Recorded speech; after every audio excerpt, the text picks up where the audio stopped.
Hi guys and welcome back to my channel. The case that I'm going to be looking into today is the case of Patrick Lee Mullins. His case was suggested to me by CD, so thank you for that. I appreciate any suggestions that you guys have, and of course if you do have any more, please do let me know.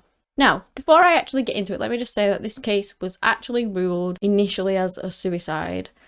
So we're just going to go through the details, and obviously you guys can let me know what your opinion is on it.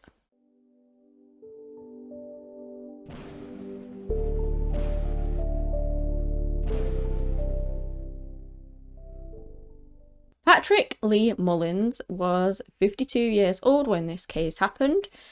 He was seemingly leading a very happy and, well, just normal lifestyle. He was married to a woman called Leslie Jill Mullins, and they had children together.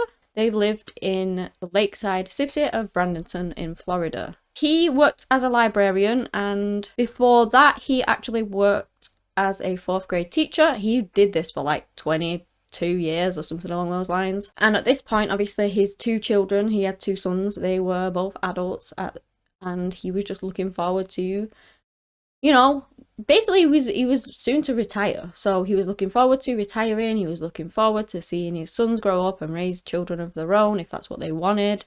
Just looking forward to his life. He was an amateur gardener, fisherman. He loved to boat. He was a mechanic.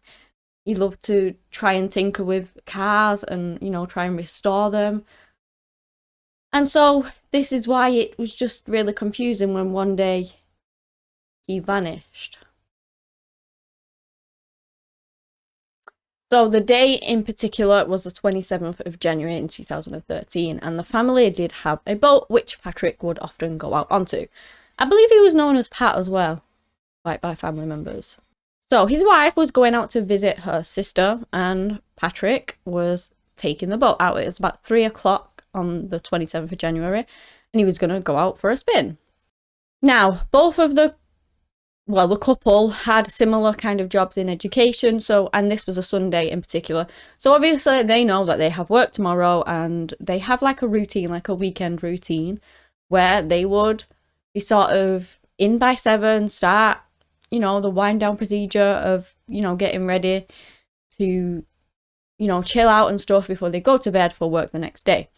And Patrick had not come back on the boat yet. So his wife had gone to visit her sister and she'd come home, and it was getting on for like past 7 o'clock and he wasn't home yet, which was strange because, like I said, they had their routine. He was a man of routine as well. Like, he followed the patterns that he had put out for himself. You know, he would have been home normally by this time. So she thought it was strange, but didn't think too much into it, I guess. And then when it got to 11 o'clock at night and he was still not home, she was really worried. There was something very wrong.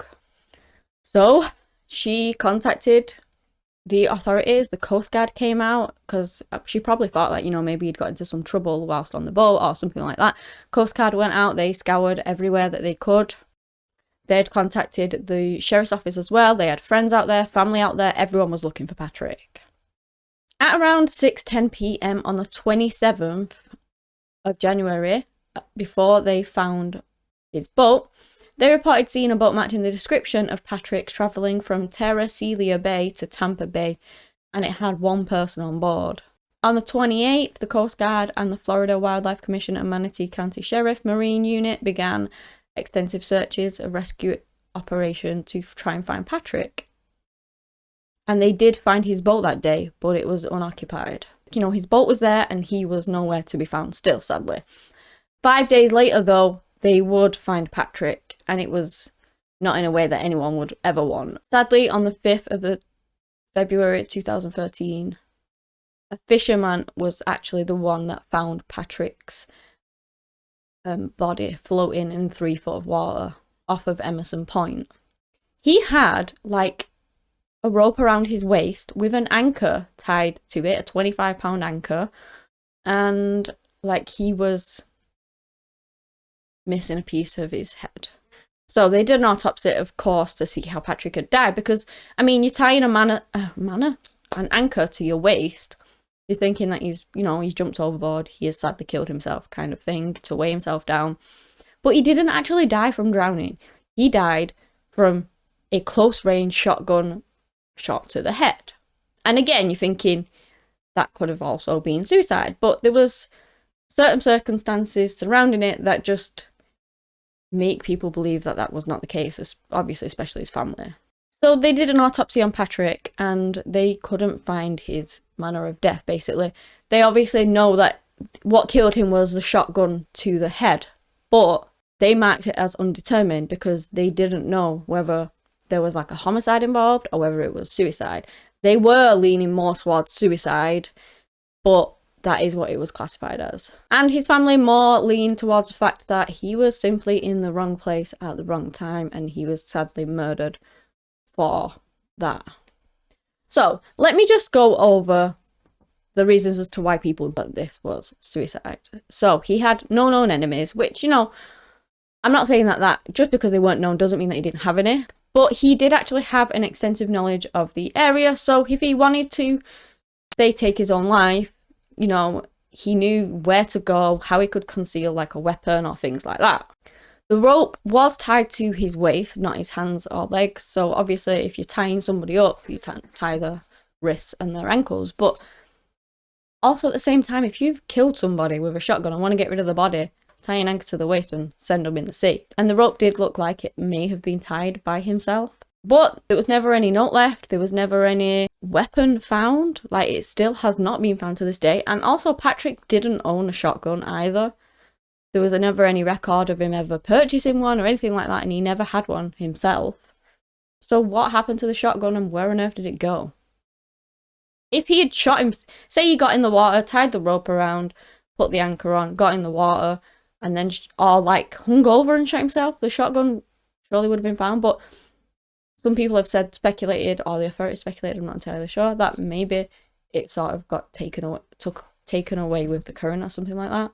And then in 2021, his family did actually hire like a private investigator, and they looked at the manner in which Patrick would have had to angle the gun to be able to shoot himself, and that along with the position that he ended up in would have been too challenging to complete by himself. So they do not think that he took his own life.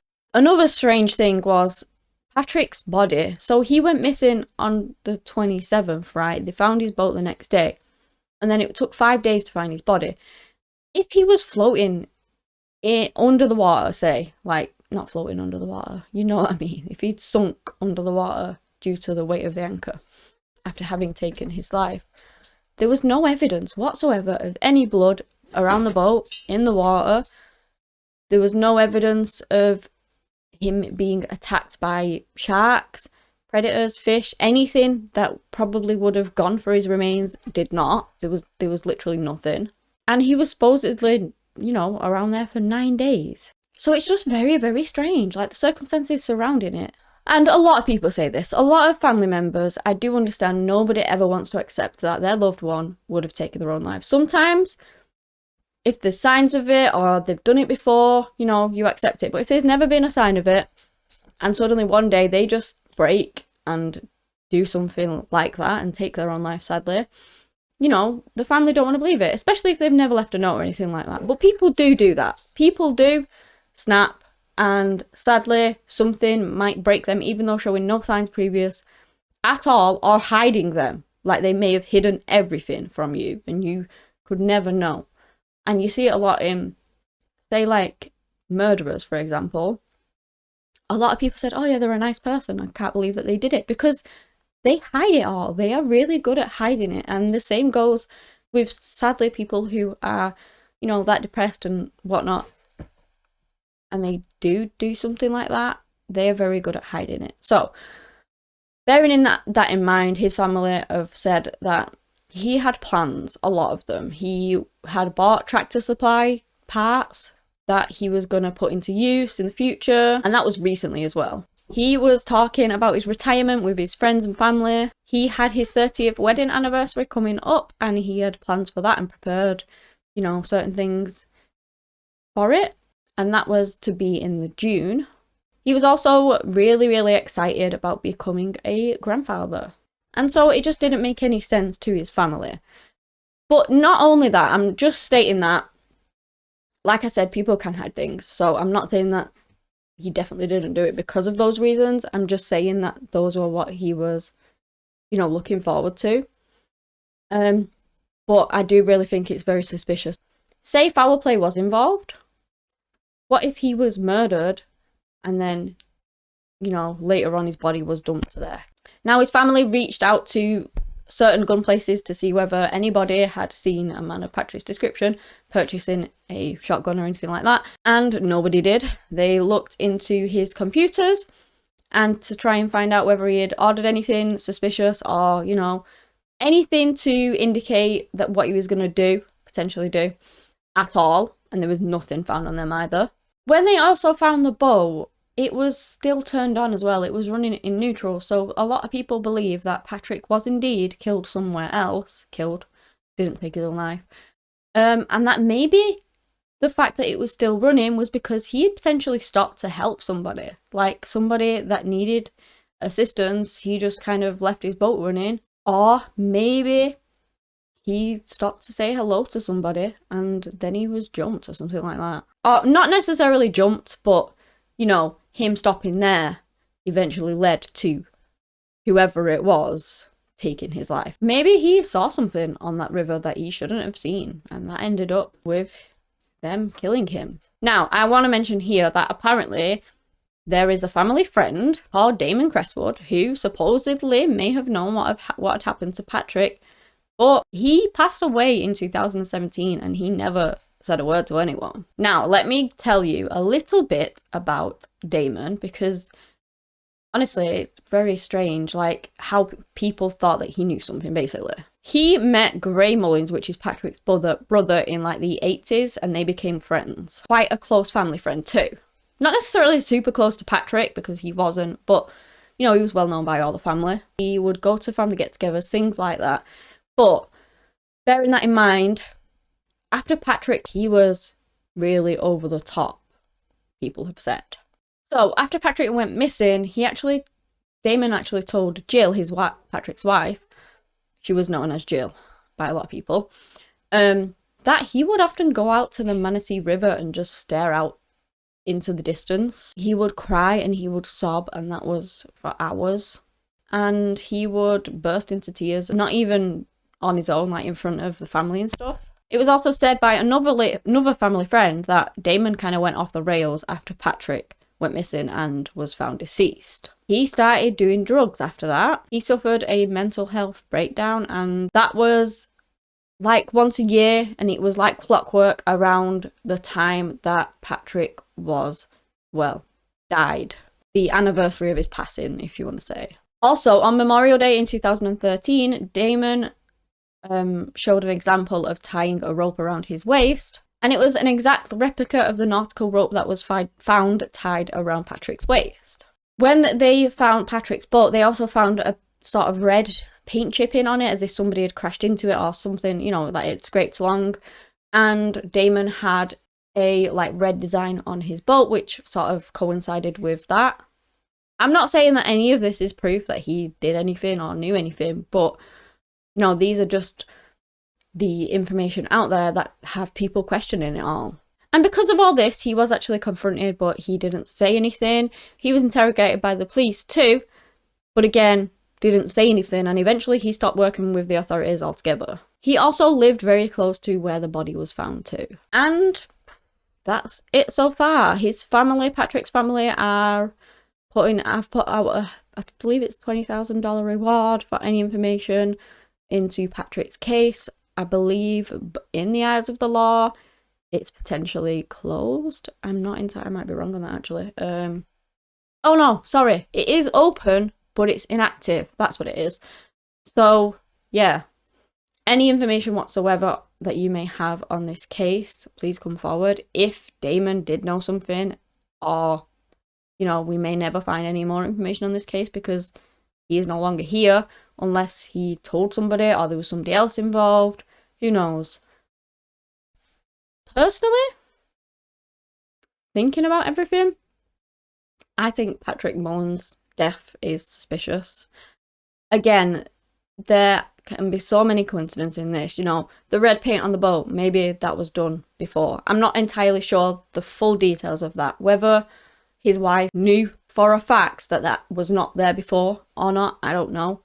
If she wasn't entirely sure, maybe that could have been done way before he even obviously died, who knows. And like I said, people do sadly just take their lives on a whim. Something could just make them snap. Personally though, I believe that there may have been foul play involved. Just the way that his, like, even the positioning of the shotgun, it would have been really difficult for him to do that and end up in the with it in the way that he did. No blood around the area. I personally believe foul play was involved, but that's just my opinion. I'd like to know what you guys' opinion is on this case. And yeah, if anyone does have any information, please do contact the authorities at the Manatee County Sheriff's Office. If you guys have enjoyed this video, give me a big thumbs up, subscribe to the channel for similar content. Anyway, that's all I have today on the case of Patrick Mullins. Thank you so much for watching, and until next time, bye.